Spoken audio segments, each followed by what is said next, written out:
What if one day someone you loved disappeared and the world acted like they never existed? No photos, no records, no memories, except yours. At first, Daniel thought he was losing his mind.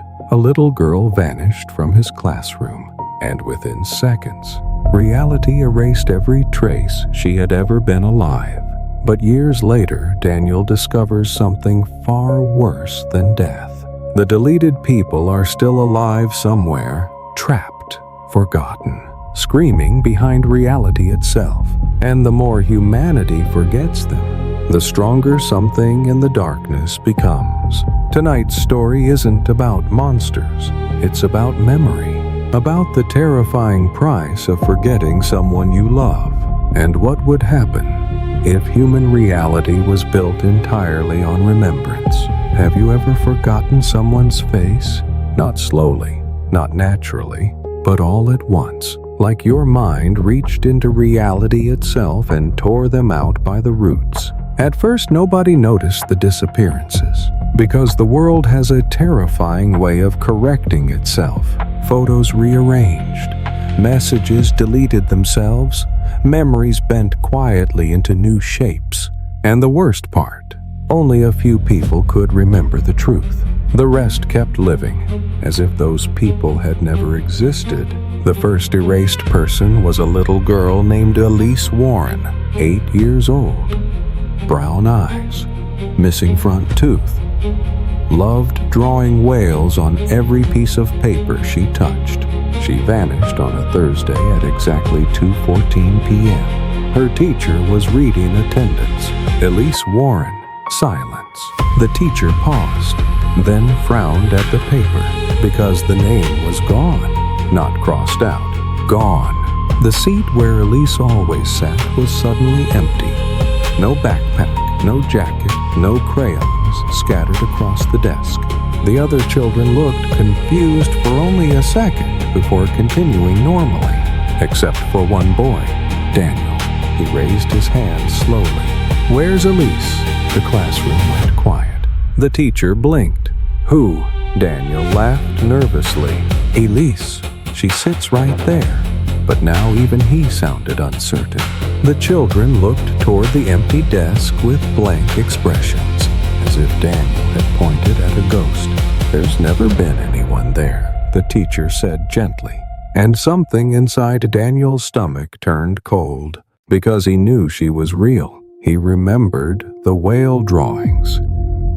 He remembered trading snacks with her yesterday.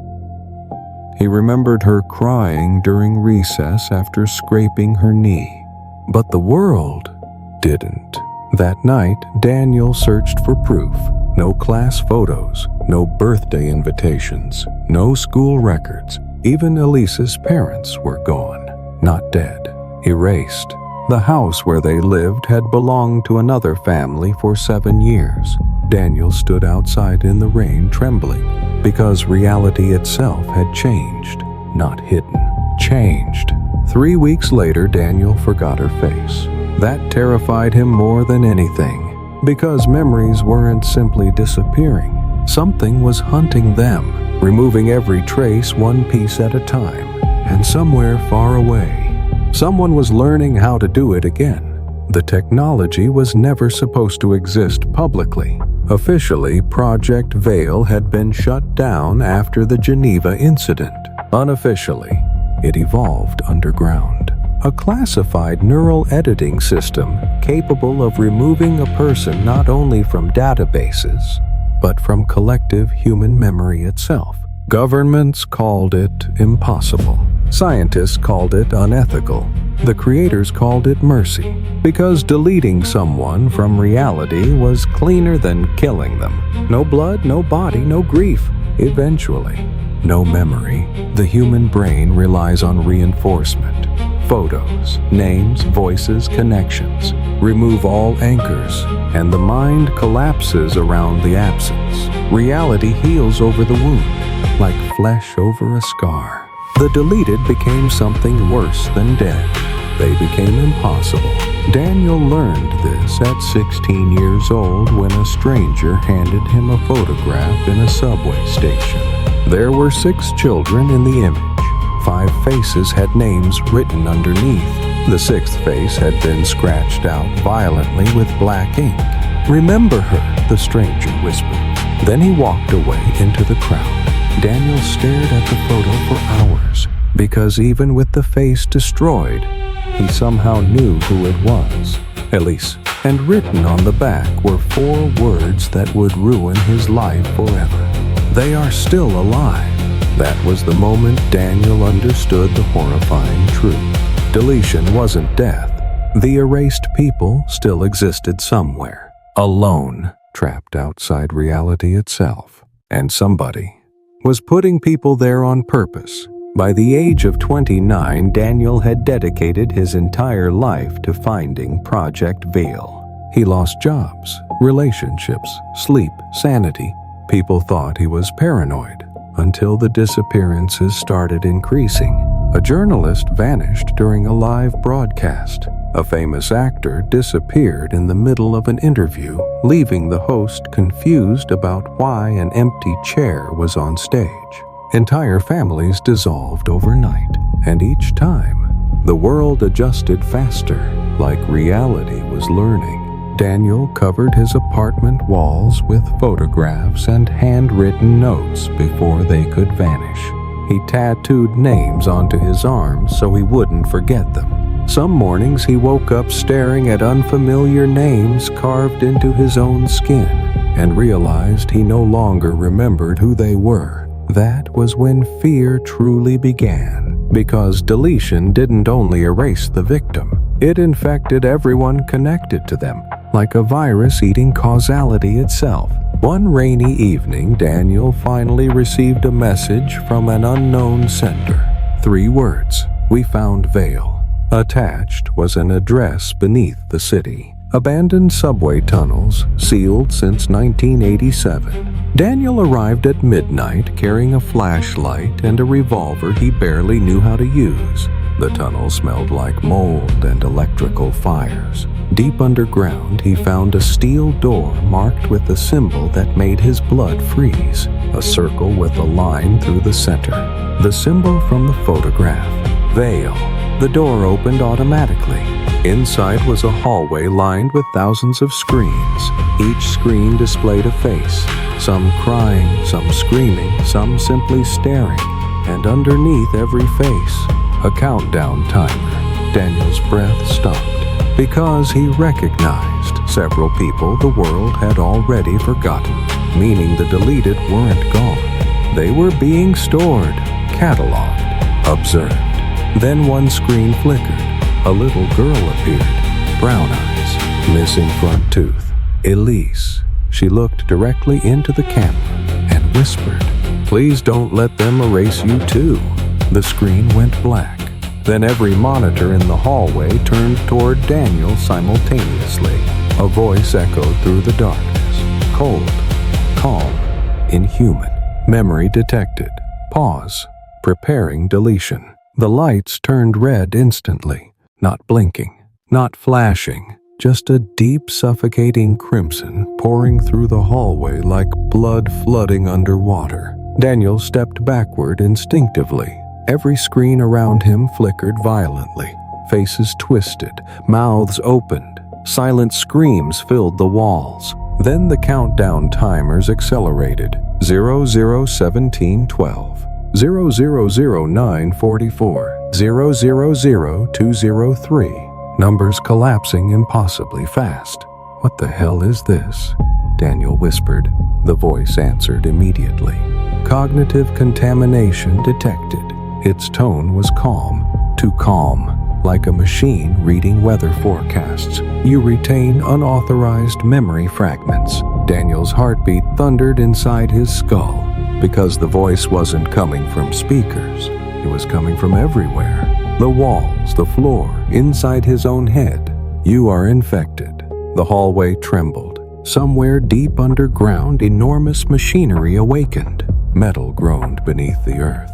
Daniel forced himself to move, one step, then another. The corridor stretched endlessly ahead, lined with human faces trapped behind glass screens. One woman pounded desperately against the inside of her monitor. A man clawed at his own skin until his fingers vanished into static. A child simply sat in darkness, whispering the same sentence repeatedly. "Please remember me." Again and again and again. Daniel nearly collapsed because he finally understood what veil truly was. Not a deletion system, a prison. Reality wasn't erasing people, it was relocating them, extracting human existence from consensus reality and trapping consciousness in a digital void where nobody alive could perceive them anymore. The perfect disappearance. No evidence, no murder, no grief, just absence. Suddenly, footsteps echoed behind him. Daniel spun around, raising his revolver. A woman emerged from the shadows wearing a black coat soaked with rainwater. Mid-30s, sharp eyes. Half of her neck covered in strange tattoo-like scars. "Don't shoot," she said quietly. Daniel kept the gun aimed. "Who are you?" The woman stared at the screens with exhausted hatred. "My name used to matter." Daniel frowned. "What does that mean?" She hesitated, then spoke words that froze his blood. "I've been deleted before." Silence swallowed the corridor. Daniel's fingers tightened around the revolver. "That's impossible. That's what they want you to think." She stepped closer, and Daniel noticed something horrifying. Parts of her face occasionally flickered, like corrupted video footage, tiny fragments disappearing for milliseconds before returning, as if reality itself struggled to keep rendering her existence. "My name is Mara," she said. "At least, that's the one I still remember." Daniel lowered the gun slightly. "How are you still here?" Mara gave a bitter smile. "I escaped." No triumph in her voice, only trauma, only exhaustion. "You can escape deletion physically," she continued, "but not completely." She touched the scars on her neck. "They never stop pulling." Daniel stared. "What are those?" "Memory anchors." Mara looked away. "They carve neural stabilizers into survivors before the mind fully collapses." Daniel suddenly realized the scars weren't tattoos. They were equations, mathematical formulas cut directly into flesh. Vale discovered something horrifying decades ago, Mara whispered. Human reality only exists because enough minds agree it exists. Daniel listened carefully. "And if collective memory rejects you, you begin to decay." The screens around them flickered again. A teenage boy vanished from one monitor mid-screen. Not transferred. Gone. Even the recording forgot him. Daniel stumbled backward. "What happened to him?" Mara's expression darkened. "Second death." The phrase hit harder than a gunshot. Inside Vale, forgotten people survive only as long as somebody remembers them outside. Daniel's stomach turned cold, and when the last memory disappears, Mara nodded slowly. They dissolve forever. Silence, heavy, unbearable. Daniel suddenly remembered Elise's face fading from his childhood memories years ago, and realization crushed him. "She's dying." Mara looked directly into his eyes. "No, pause. She's waiting." Before Daniel could respond, alarms erupted throughout the facility. A violent metallic scream echoed through the tunnels. Warning, unauthorized memory retention. Warning, archive breach. The walls shook violently. Mara grabbed Daniel's arm. "We need to move now." They sprinted deeper into the underground complex. The facility was enormous, not built like a laboratory, built like a city. Thousands of empty workstations stretched into darkness. Massive servers pulsed behind reinforced glass. Endless cables hung from ceilings like veins inside a corpse. And everywhere, human voices whispered faintly through hidden speakers. Not conversations, memories, fragments of lives trapped forever. I love you. Don't leave. Dad, I'm scared. Daniel covered his ears, but the voices only became louder. Mara dragged him into a circular chamber filled with old computer terminals. In the center stood a machine unlike anything Daniel had ever seen. A giant black ring rotating slowly around empty space. Its surface rippled unnaturally, like liquid darkness. Daniel stared at it in horror. "What is that?" Mara answered quietly. "The threshold." The air near the ring distorted violently. Daniel felt nauseous just looking at it. "It's impossible," he whispered. "It shouldn't exist." "It doesn't," Mara replied. "That's the problem." She approached one of the terminals and activated a hidden monitor. Files flooded the screen. Project Veal Phase 6. Human Consensus Manipulation, Reality Stability Trials. Then another line appeared. Subjects are conscious after removal. Daniel's breathing stopped. Mara continued speaking without looking at him. At first, they only erased criminals. Terrorists? Political enemies? Her jaw tightened. Then witnesses, journalists, scientists who protested the program. She finally turned toward him, and eventually, the monitor changed. A child's school photo appeared. Elise Warren. Children. Daniel felt rage explode inside him. Why would they erase children? Mara's face went pale. Because children remember things adults don't. Before Daniel could ask what she meant, the room went dark. Completely dark. Every monitor died simultaneously.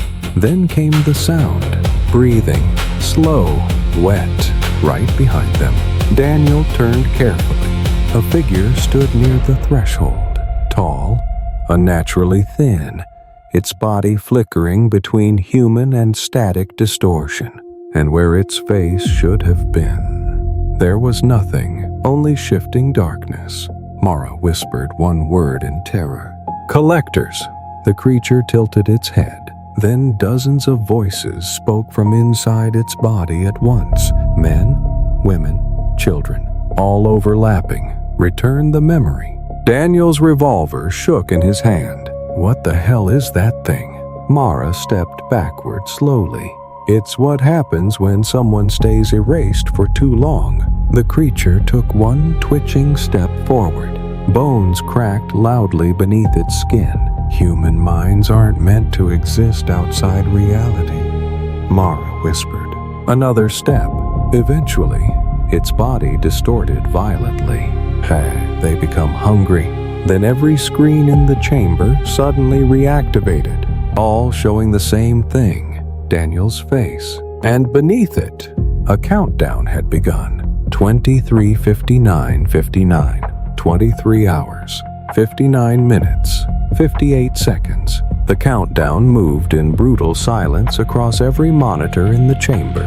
Daniel stared at his own face repeated hundreds of times around the room, like reality itself had already started preparing for his funeral. "What happens when it reaches zero?" he asked quietly. Mara didn't answer immediately, which terrified him more than any answer could have. Finally, she whispered, "You disappear." The collectors twitched violently near the threshold, their bodies bent unnaturally as though invisible strings pulled against their bones. Daniel noticed something horrifying inside the darkness where their faces should have been. Human eyes, hundreds of them, opening and closing beneath the skin, watching, hungry. Mara grabbed Daniel's wrist hard. "Don't look at them too long." "Why?" "Because they remember being human." The creature suddenly lunged forward. Daniel fired instinctively. The gunshot exploded through the chamber. The bullet tore directly through the collector's torso and kept going. No blood, no wound. The creature only glitched violently like broken footage. Then the voices inside it screamed together. "He remembers. The lights burst overhead. Glass shattered across the floor. Daniel stumbled backward as the collector charged again with jerking animal-like movements. Mara pulled a metallic device from her coat and slammed it against the wall. A pulse erupted through the chamber. The creature froze mid-motion. Its body flickered uncontrollably. Then it retreated into darkness with a chorus of distorted whispers. Silence returned. Daniel's ears rang violently. What the hell was that thing? Mara breathed heavily. Residual consciousness. Daniel frowned. That doesn't explain anything. Mara looked at the countdown. 23:41:02. You don't have much time left to understand. She walked toward the threshold. The black ring rotated slowly, pulling shadows inward like gravity itself bent around it. When Veil deletes someone, Mara said, their body remains briefly in normal reality. Daniel listened carefully. But the mind, she pointed toward the threshold, is pulled through there. Daniel felt sick. So they're alive while everyone forgets them. Mara nodded. At first, her voice cracked slightly. Then isolation starts breaking the brain. Daniel looked back at the hallway of screens. The crying faces, the screaming mouths, the endless despair. How many people are trapped here? Mara hesitated, then answered softly. Millions. The word hollowed out the air. Daniel nearly stopped breathing. Millions. Not prisoners, not experiments. Entire human beings abandoned outside existence itself. How is nobody stopping this? Mara laughed bitterly. Because nobody remembers enough to fight it. Daniel felt rage burning through him. This entire system should be destroyed. Mara's expression darkened instantly. No. Why not? Because reality now depends on it. The chamber fell silent again. Daniel stared at her. What are you talking about? Mara approached one of the monitors and activated archived footage. An old video appeared. Scientists standing around an earlier version of the threshold, excited, celebrating. Then the footage changed. People began vanishing randomly in crowded streets. Buildings distorted. Cars disappeared mid-motion. Entire sections of cities blinked out of existence. Daniel watched in horror. What happened? Mara spoke quietly. Human memory stabilizes reality. The screen showed equations Daniel couldn't understand. When Veil first tampered with collective memory, the footage glitched violently. They damaged reality itself. Daniel's chest tightened. So the world is breaking. Number. Mara looked toward the threshold. It already broke decades ago. Another screen activated automatically. Global incidents flooded the monitors. Mass disappearances. Temporal anomalies. Entire towns abandoned overnight. Then came something worse. Children drawing the same symbol repeatedly. A circle crossed by a line.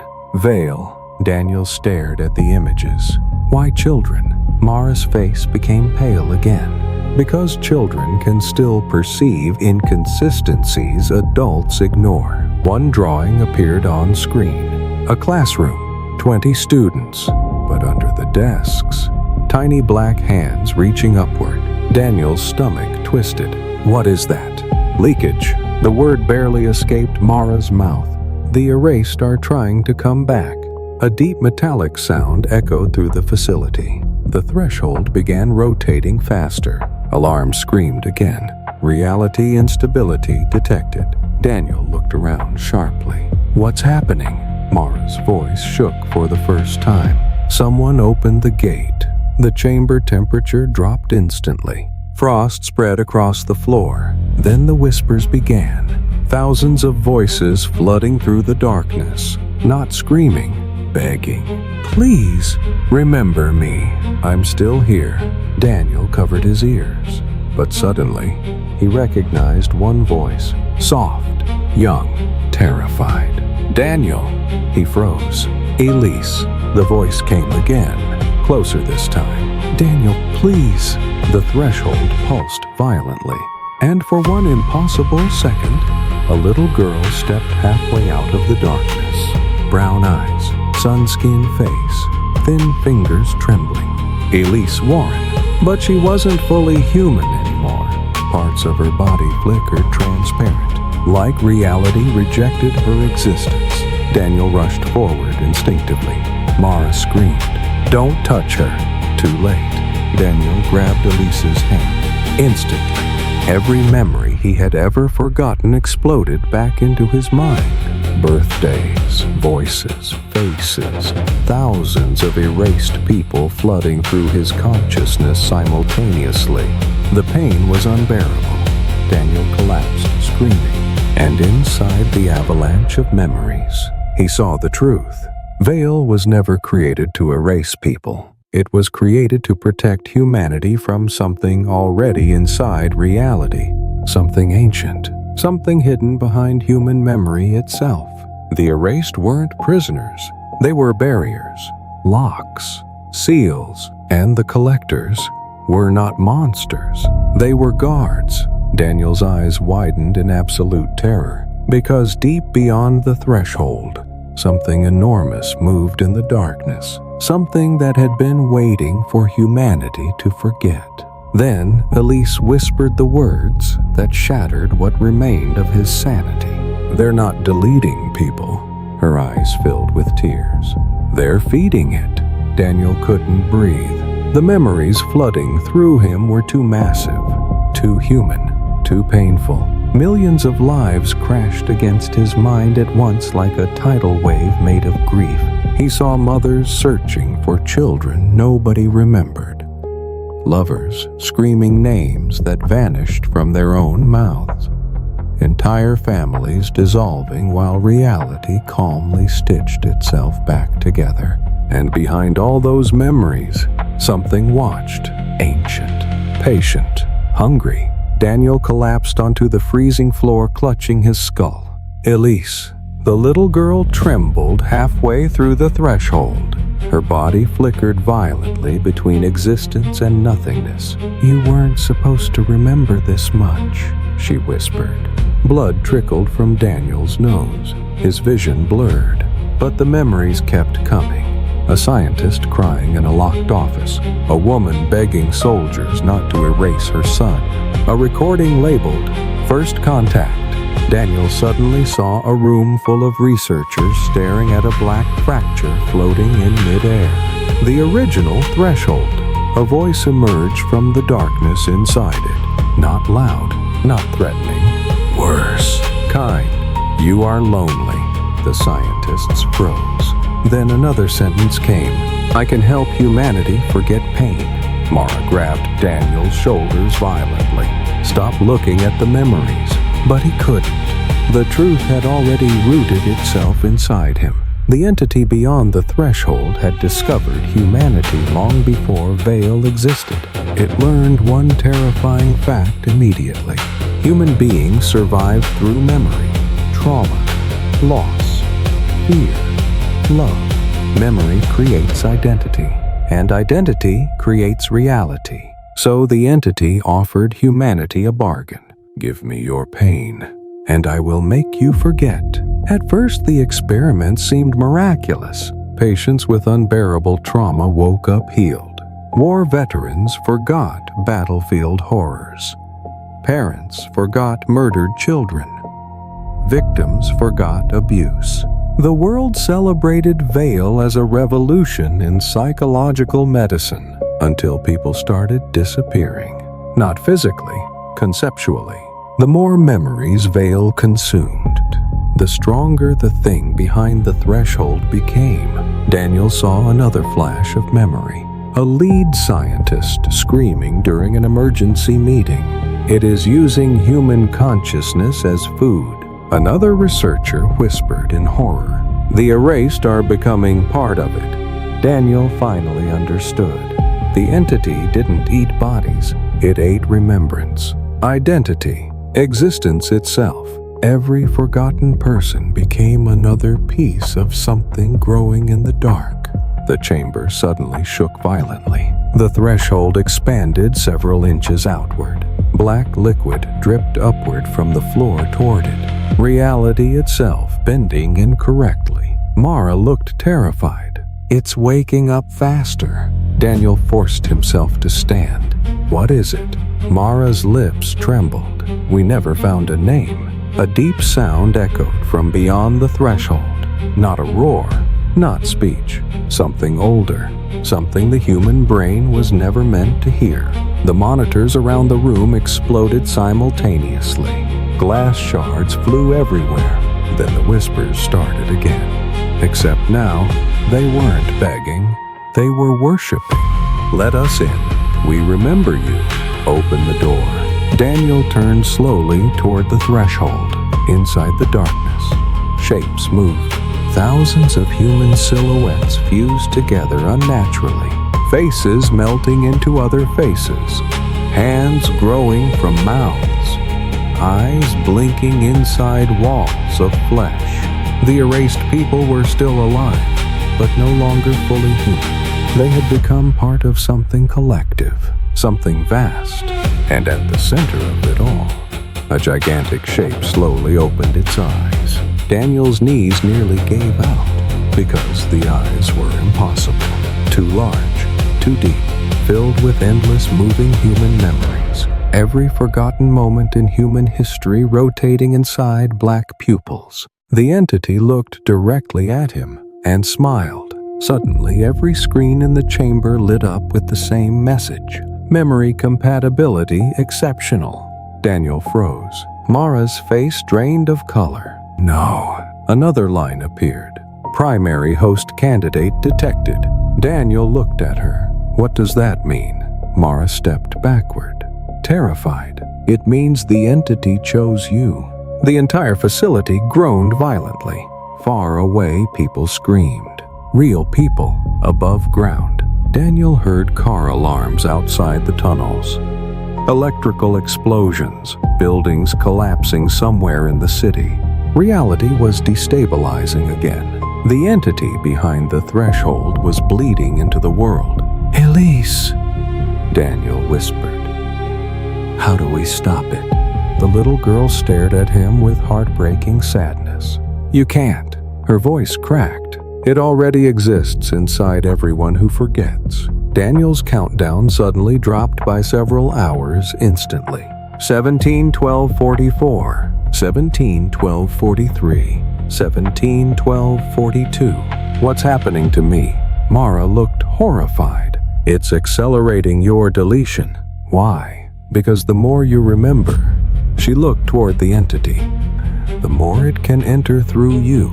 Daniel backed away from the threshold, but he suddenly heard something impossible. His mother's voice, soft, gentle. "Danny?" He froze completely. Because his mother died when he was 10, or at least, he thought she did. The darkness inside the threshold shifted, and slowly, a woman stepped forward, her face pale, eyes filled with tears. "Mom!" Mara screamed instantly. "That's not her." But Daniel couldn't move. The woman smiled sadly, exactly the way his mother used to. "You forgot me," she whispered. Daniel's heart shattered, because suddenly he remembered his mother never died. She was erased. A memory buried so deeply veil itself had hidden it from him. The woman stretched out her trembling hand. "Please," she cried softly. "I don't want to be alone anymore." Daniel started walking toward her. Mara grabbed him desperately. "Daniel, listen to me." But the voices inside the threshold multiplied. Millions of forgotten people whispering together. "Come home. Remember us. Join us." Daniel's countdown dropped again. 12:03:11, 12:03:10, 12:03:09. The entity's massive eyes widened in the darkness, waiting, hungry, patient. Then Mara pulled a pistol from her coat and pointed it directly at Daniel's head, her hands shaking violently. "If you go through that gate," tears filled her eyes, "the world ends." Daniel stared into the barrel of Mara's gun. For a moment, neither of them moved. Behind him, the threshold breathed like a living thing, a slow inhale, a slow exhale, as though the darkness itself had lungs. The voices inside it continued whispering, millions of forgotten souls layered together into one unbearable sound. Come home. You belong to us. Remember. Daniel's mother stood inside the blackness with tears running down her pale face, not smiling anymore, begging, and somehow that made it worse. Mara's finger trembled against the trigger. You need to listen carefully, she whispered, because nobody ever told you the truth about why you survived. Daniel's countdown continued dropping. 11:58:14. 11:58:13, 11:58:12. Daniel forced himself to look away from the threshold. What truth? Mara swallowed hard. You were never supposed to remember Elise. Silence. The facility groaned around them.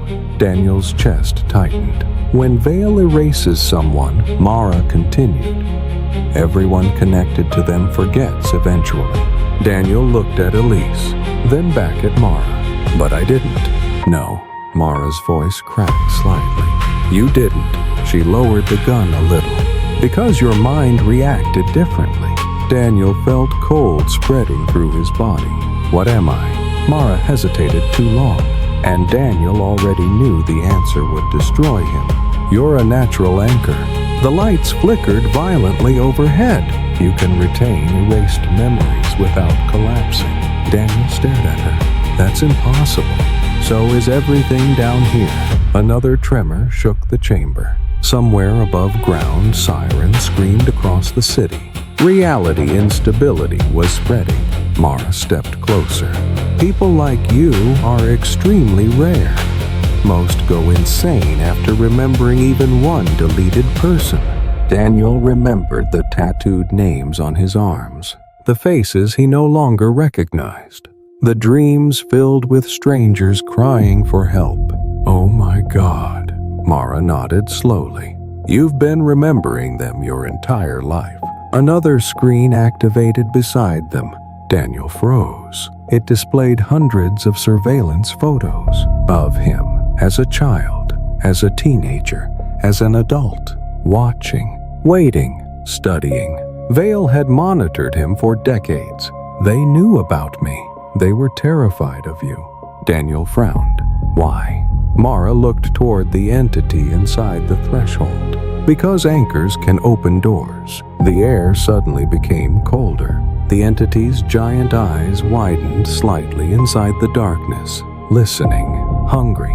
Daniel backed away instinctively. You said if I go through the gate, the world ends.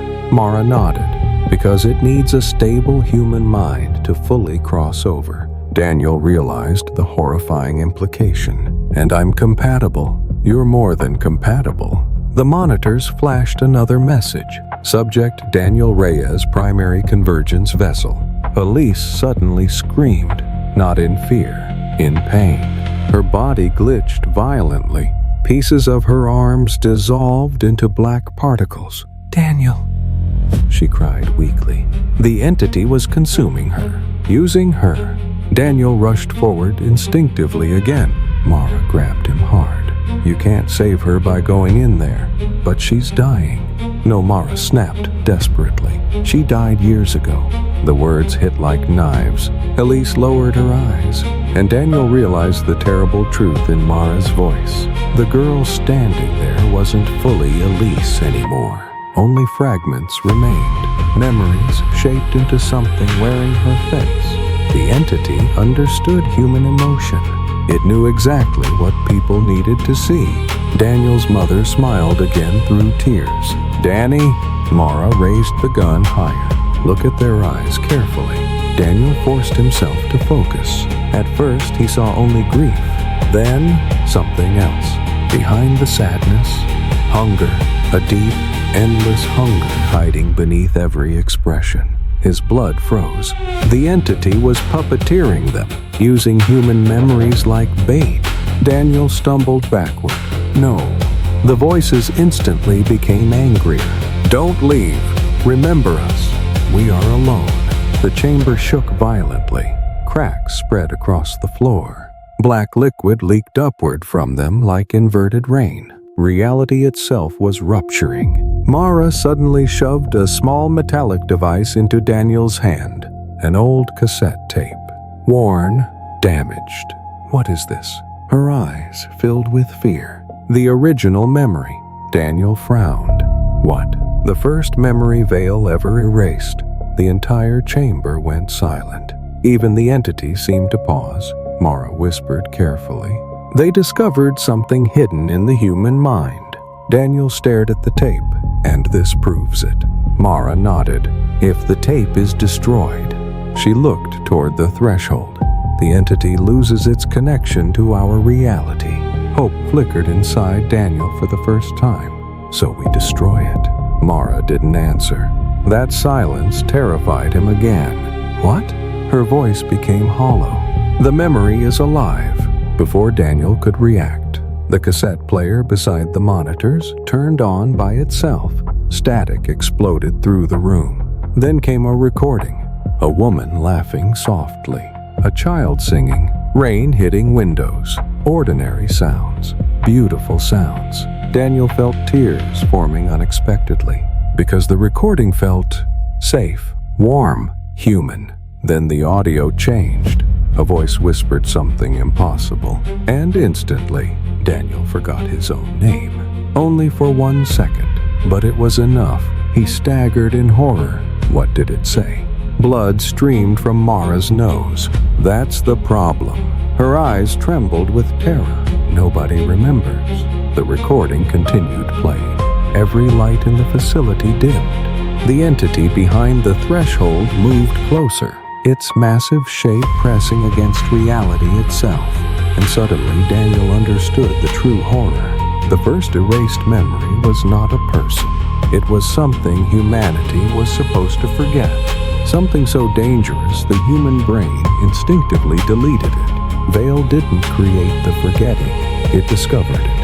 Humanity had erased this thing from itself long ago, and by recovering the memory, Veil accidentally woke it up again. The entity smiled wider in the darkness, because Daniel was finally beginning to remember too.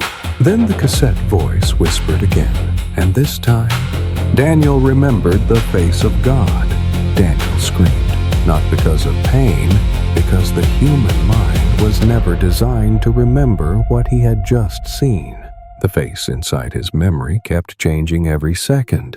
Too many eyes, too many mouths, too many impossible geometries folding inside themselves. And yet, part of him recognized it instantly, like humanity had known this thing once long ago. Before language, before civilization, before history learned how to bury terror. Daniel fell backward, gasping violently. The cassette continued whispering softly from the darkness. Every word scraped against reality itself. Mara slammed the player off instantly. Silence exploded across the chamber. Daniel vomited onto the floor. Blood dripped from his ears. What was that? Mara looked terrified to even answer. The first memory. Daniel shook uncontrollably. That's not possible. It existed before human thought. The threshold pulsed harder.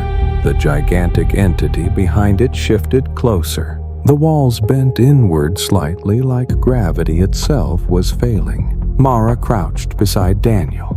Listen to me carefully. Ancient humans discovered something living beneath consciousness.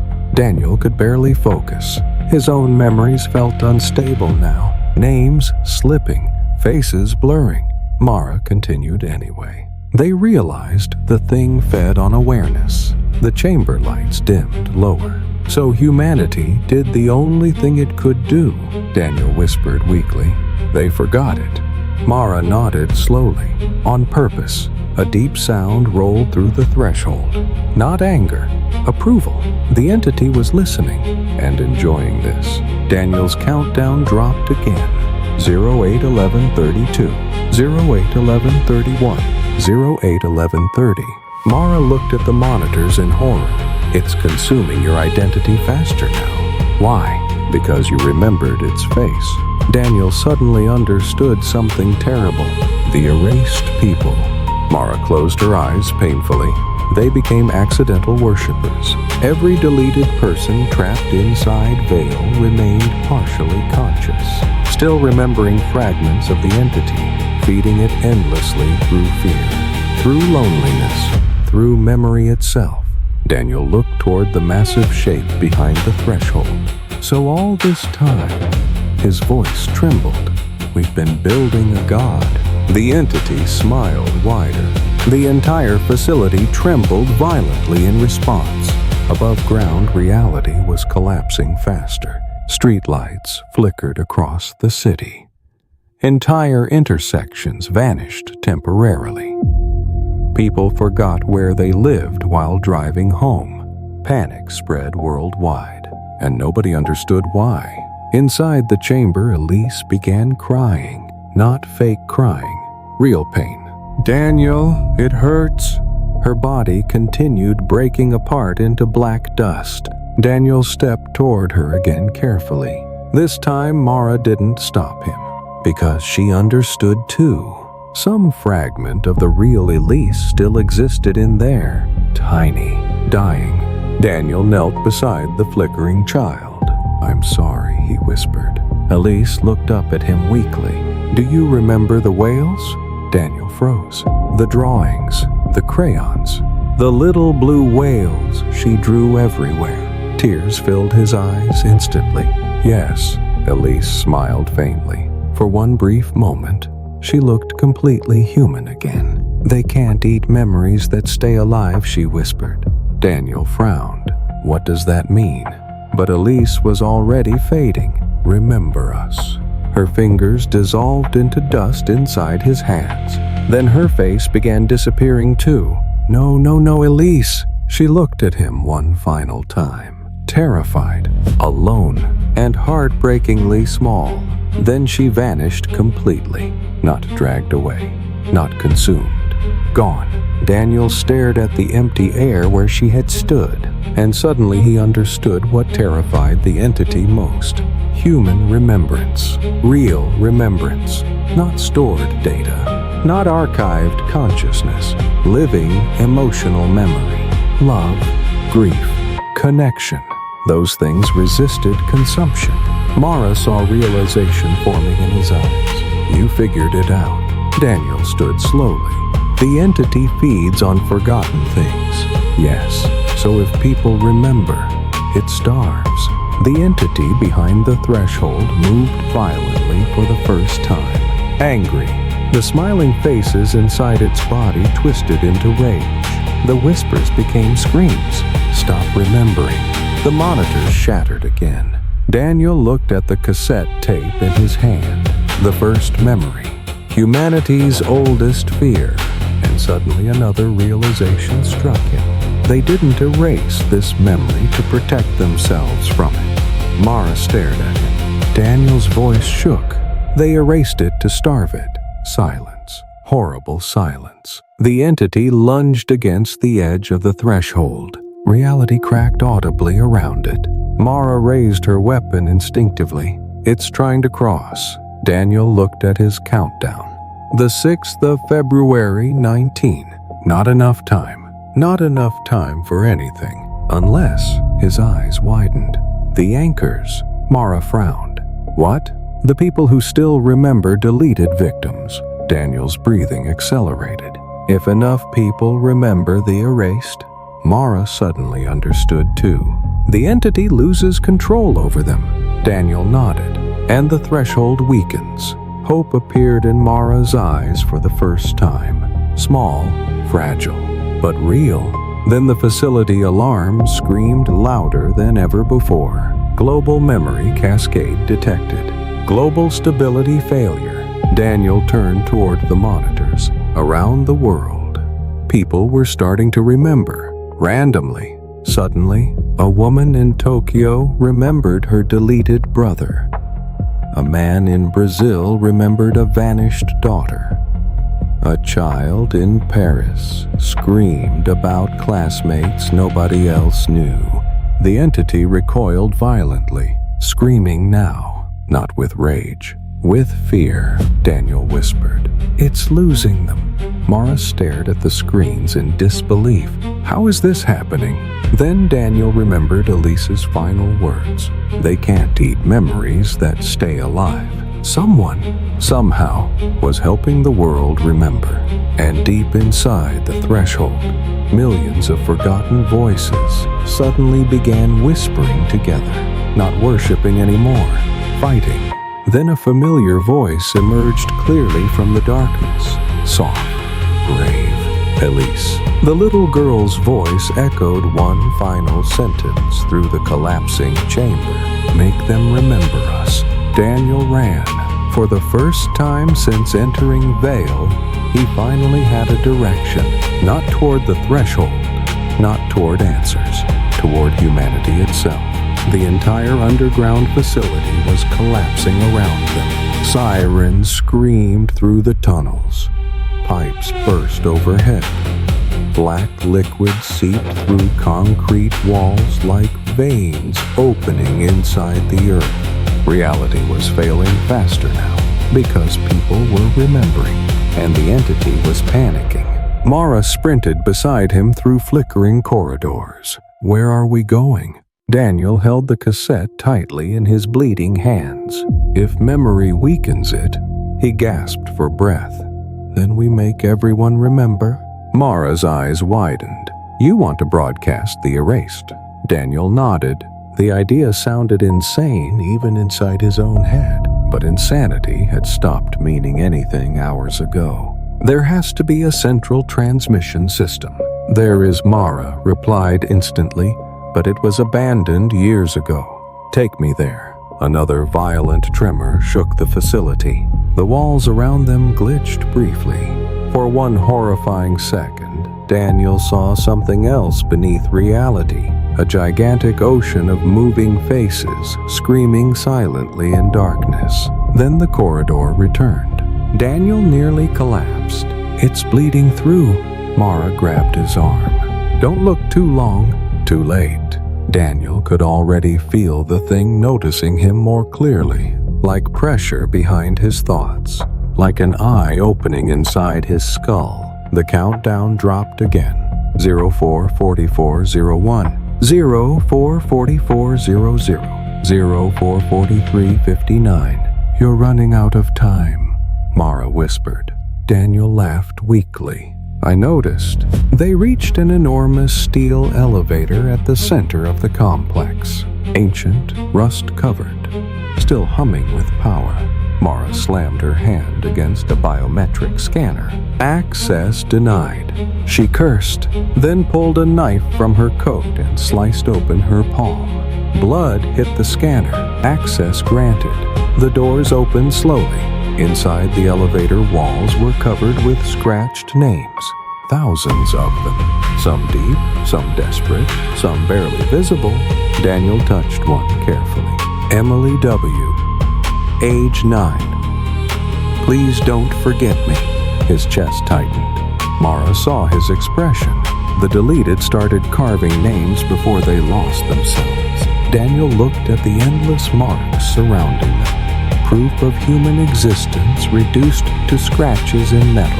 The elevator descended deeper, much deeper, far below even the threshold chamber. Daniel frowned. I thought the threshold was at the bottom. Mara looked pale. It isn't. The elevator suddenly stopped. The doors opened onto something impossible. A city, hidden underground. Massive towers stretched into darkness beneath the earth. Not abandoned. Occupied. Thousands of people wandered the streets in silence. Some looked normal. Some flickered constantly. Some had missing faces. Others repeated the same movements endlessly like broken recordings. Daniel stared in disbelief. What is this? Mara answered softly. The Forgotten District. The air felt wrong here. Heavy.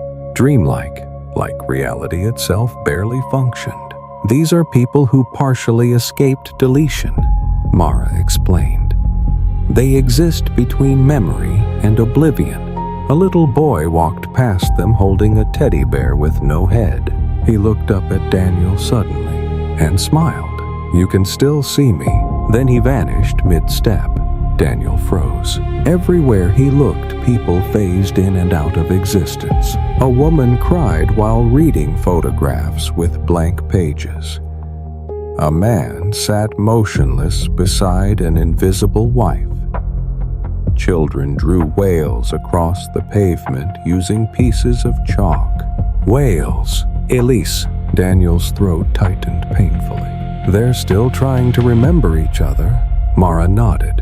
"Memory is the only thing keeping this place alive." A distant scream echoed across the underground city, then another and another. People began looking upward in terror. Daniel followed their gaze. Above the city ceiling, reality was cracking open, black fractures spreading like shattered glass. And inside those cracks, gigantic eyes were forming, watching, searching. The entity was coming. "It found us," Mara whispered. Suddenly, every light inside the forgotten district went out. Darkness swallowed everything. Then came the whispers, not from the threshold, from the people themselves, thousands speaking together unconsciously. "Don't forget, please. Remember my name." The ground trembled violently. Buildings started collapsing. The cracks overhead widened further, and through them, huge black tendrils began descending slowly into the city. People screamed. Some vanished instantly upon being touched. Others transformed, bodies stretching unnaturally before dissolving into shadow. Daniel felt terror unlike anything before. The entity wasn't just feeding anymore. It was harvesting. Mara grabbed his face sharply. "Listen to me." Daniel forced himself to focus. "There's one transmission tower left beneath the city. If we can activate it, we broadcast the memories." Daniel finished. Mara nodded. "But once people remember," she looked upward fearfully, "reality may never become stable again." Daniel stared at the chaos around him, at the forgotten people desperately clinging to existence, at children no one ever mourned, at mothers erased from history, at names carved into steel by terrified human hands. And suddenly the answer became simple. Then maybe reality doesn't deserve to stay the same. Mara looked stunned. Another scream echoed nearby. The black tendrils were getting closer. Daniel ran toward the distant transmission tower rising at the center of the underground city. The forgotten began following him, slowly at first, then more. Thousands of partially erased humans emerging from alleyways and ruins, watching him with fragile hope. A little girl grabbed Daniel's sleeve as he passed, one eye missing, voice shaking. "If they remember us," Daniel looked at her gently, "you'll exist again."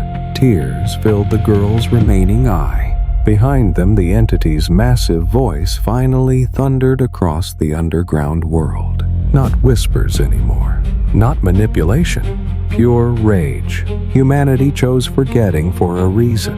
The city shook violently. Daniel kept running.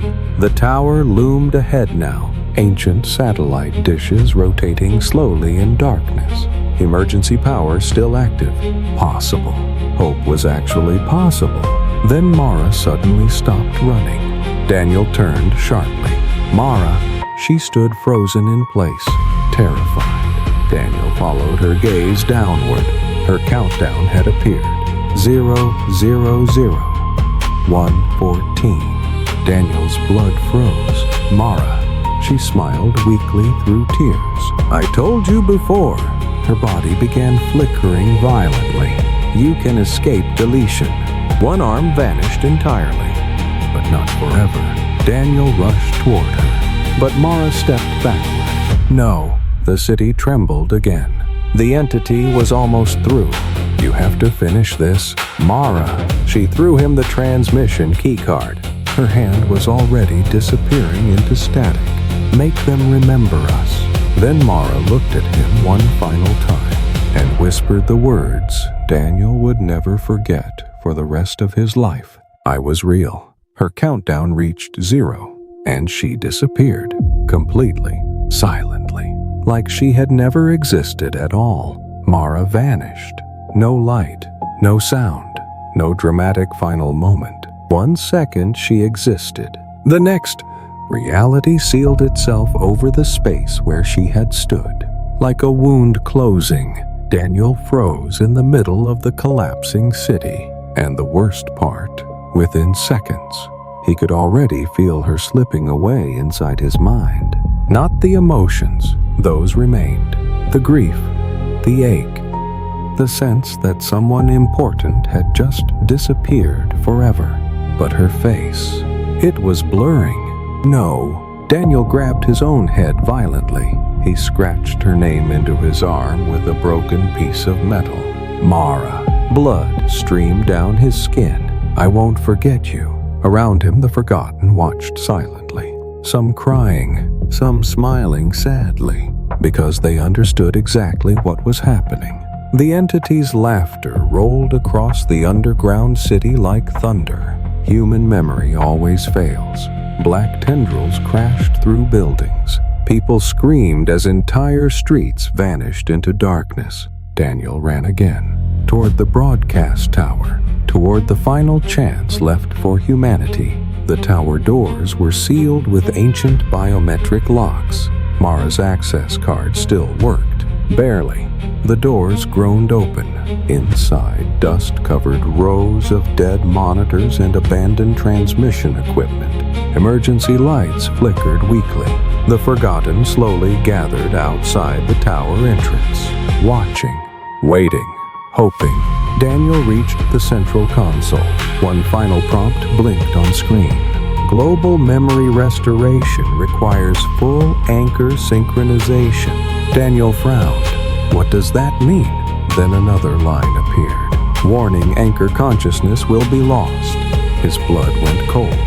No, the system explained automatically. To restore erased memories worldwide, the anchor must connect directly to the threshold. Every deleted memory would pass through him. Every forgotten life, every erased identity. Humanity would remember again, but Daniel himself would be destroyed in the process. The entity's voice thundered outside. You cannot save them. The tower shook violently. Cracks spread across the ceiling. Daniel stared at the console silently. Then he laughed softly. Tired, broken, human. Of course, that's the price. Outside the tower, the forgotten people began screaming.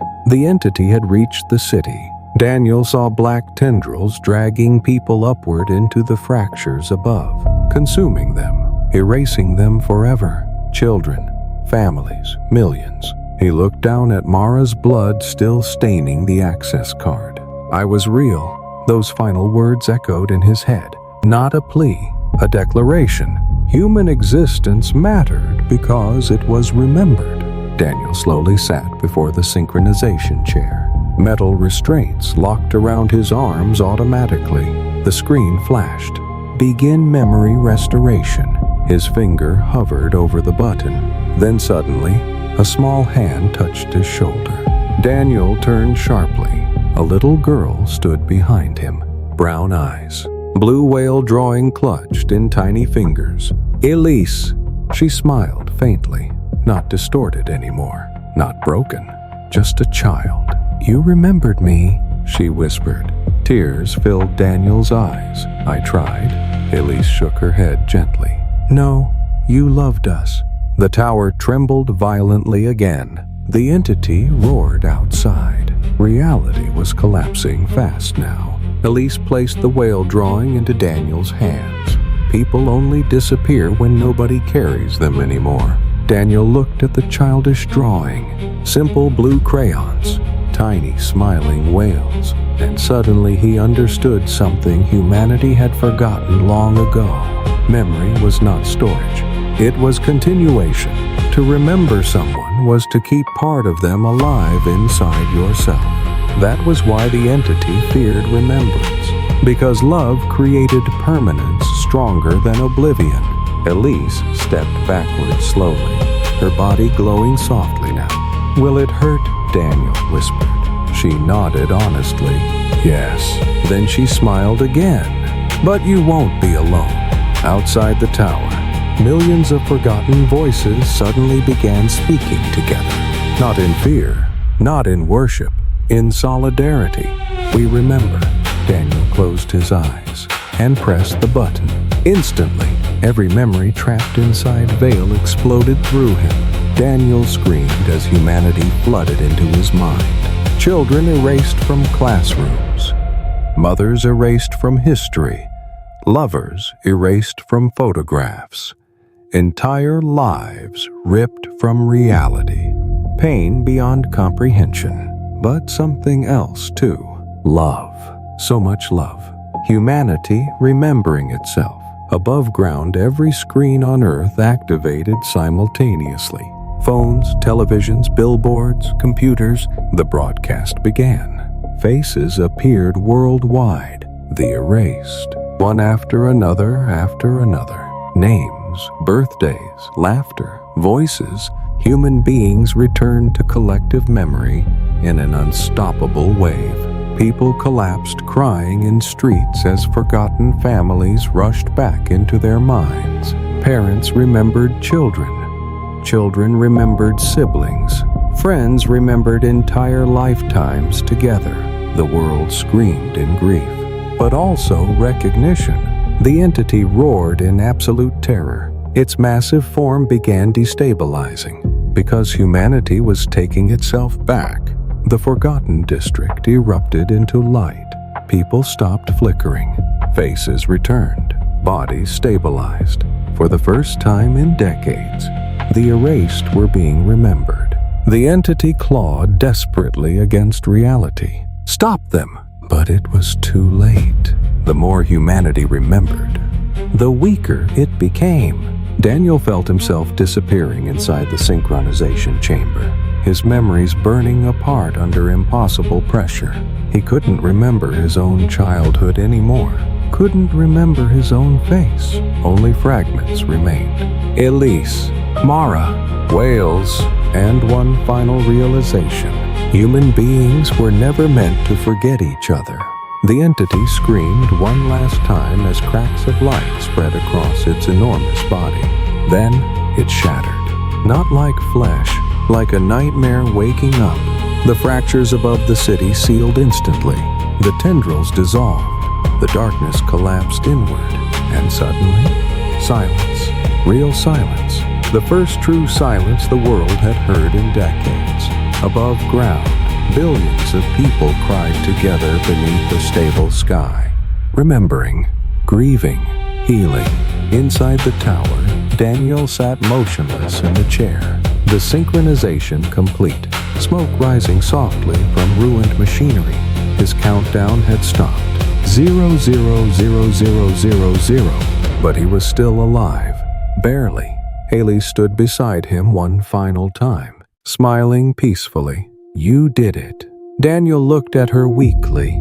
Will they remember you now? Elise nodded.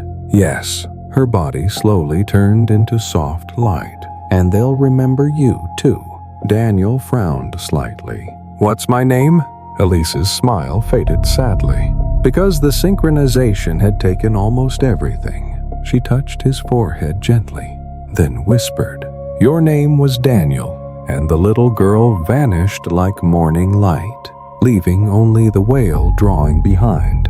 3 months later, the world still cried, not from fear anymore, from remembrance. Every country on Earth changed after the broadcast. Governments collapsed beneath hidden records. Families reunited beside graves they never knew existed. Entire schools held funerals for children erased decades earlier. Humanity discovered that history was full of ghosts. And suddenly, the world became unbearably human again. People carried photographs everywhere now. Not digitally, physically. Printed memories taped inside wallets and hung across apartment walls. Parents repeated their children's names before sleeping. Lovers recorded each other's laughter obsessively. Friends stopped saying goodbye casually because everyone understood now. To remember someone was sacred. The phenomenon became known globally as the return. No one fully understood how Daniel had done it. Most believed the broadcast was an accident, a hack, a miracle. But scattered across the world, recovered Veil survivors told another story. A man who gave up his existence so humanity could remember itself again. The anchor, the last witness, the boy who refused to forget. Yet strangely, nobody could remember Daniel's face clearly. Artists tried sketching him from memory. Every drawing came out different. Some described him as tall, others short. Some remembered dark hair. Others swore he was blonde.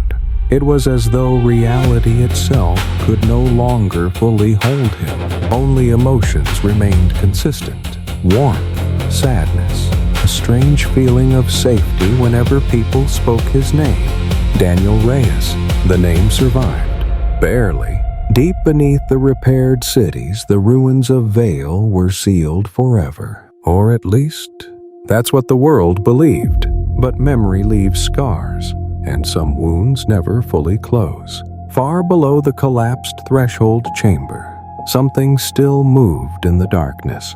Small now, weak, starving, but alive, because humanity never remembers perfectly, and forgotten things are patient. Meanwhile, the forgotten district slowly faded from existence, not because people vanished again, but because they were finally returning home. One by one, partially erased humans reintegrated into reality.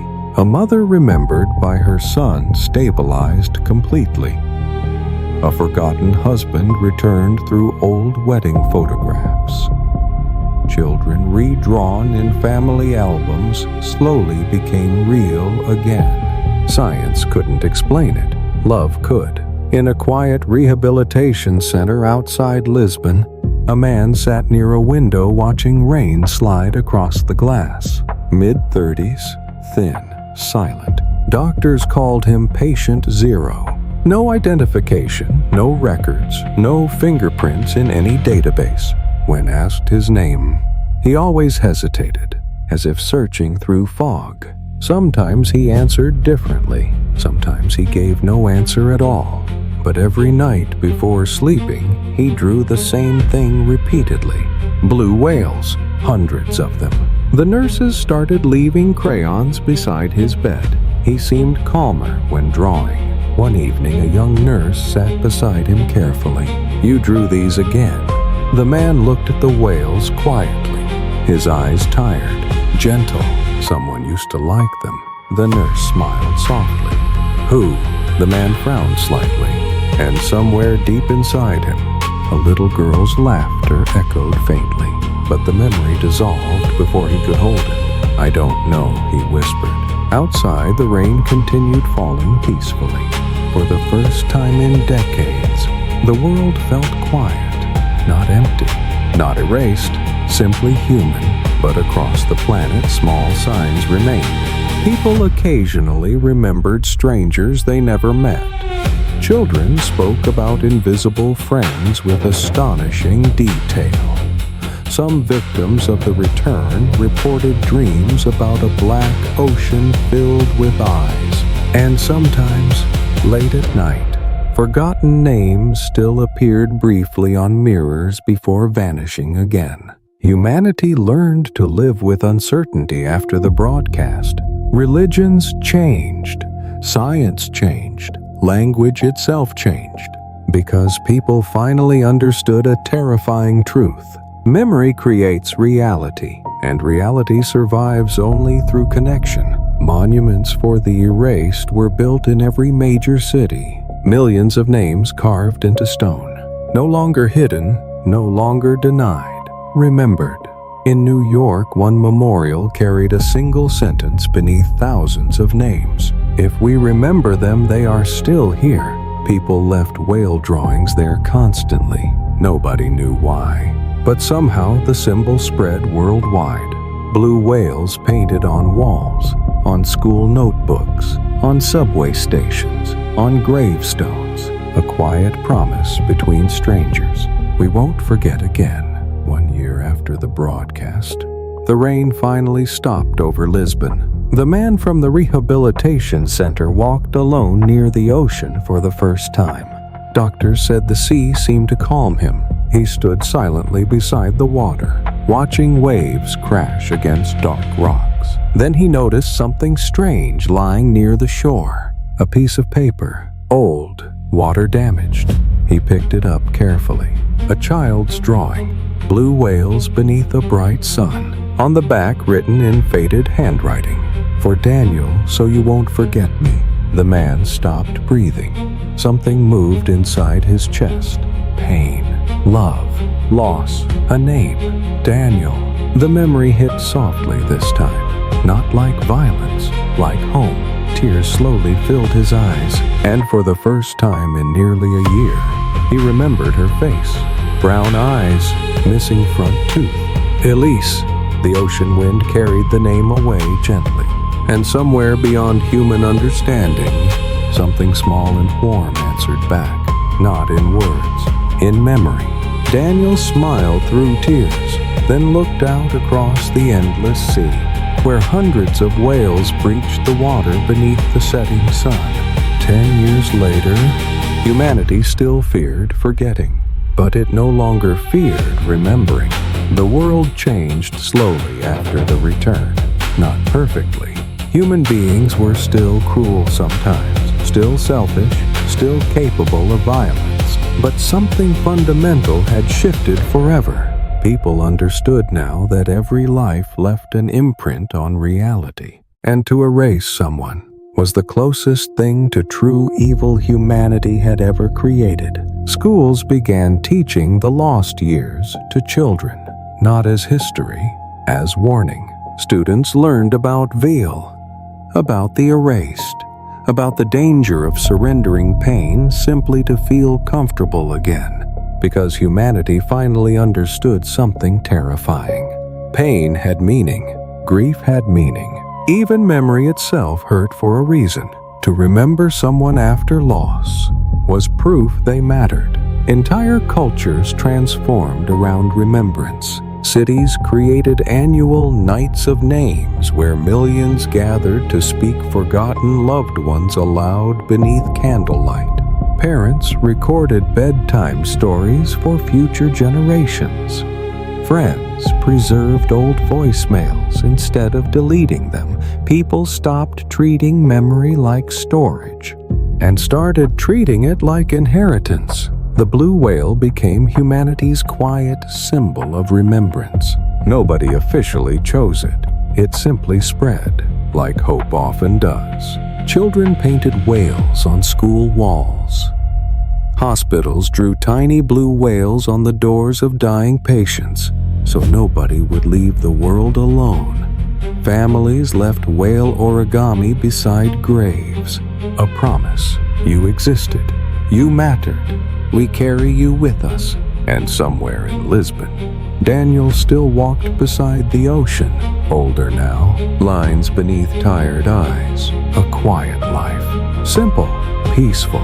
He worked at a small coastal library where few people recognized him, and he preferred it that way. Some memories had returned over the years. Others never did.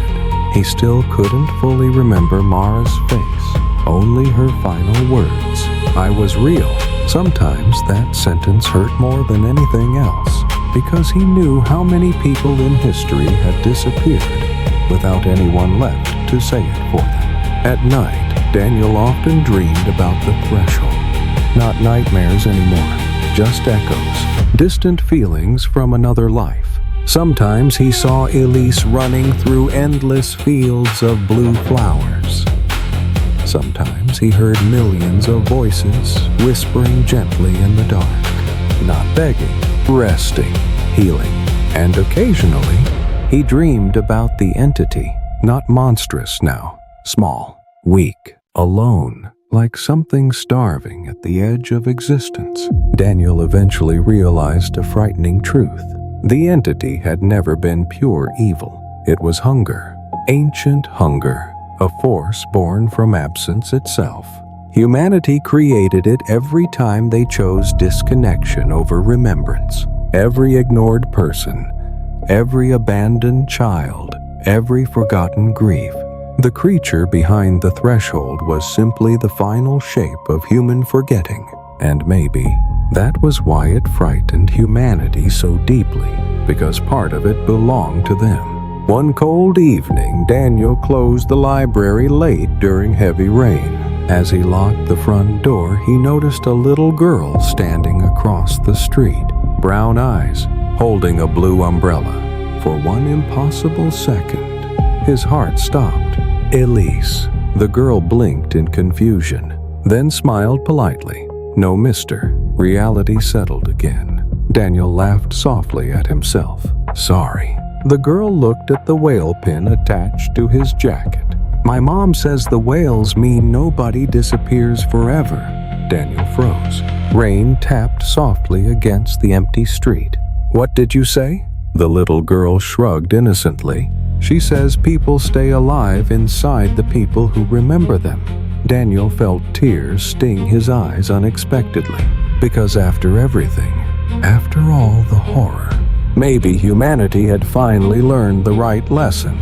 The girl waved goodbye and disappeared into the rain. Daniel stood alone beneath the streetlights for a long time, then slowly looked up toward the dark sky. Thousands of stars burned above him, ancient light traveling impossible distances just to reach human eyes. And suddenly the universe didn't feel empty anymore. Not truly. Daniel finally understood something Elise tried to tell him long ago. Forgetting is easy. Remembering is an act of love. He walked home beside the ocean while distant whales sang beneath the black water. And somewhere deep within human memory, the erased were no longer alone. Because now, humanity remembered.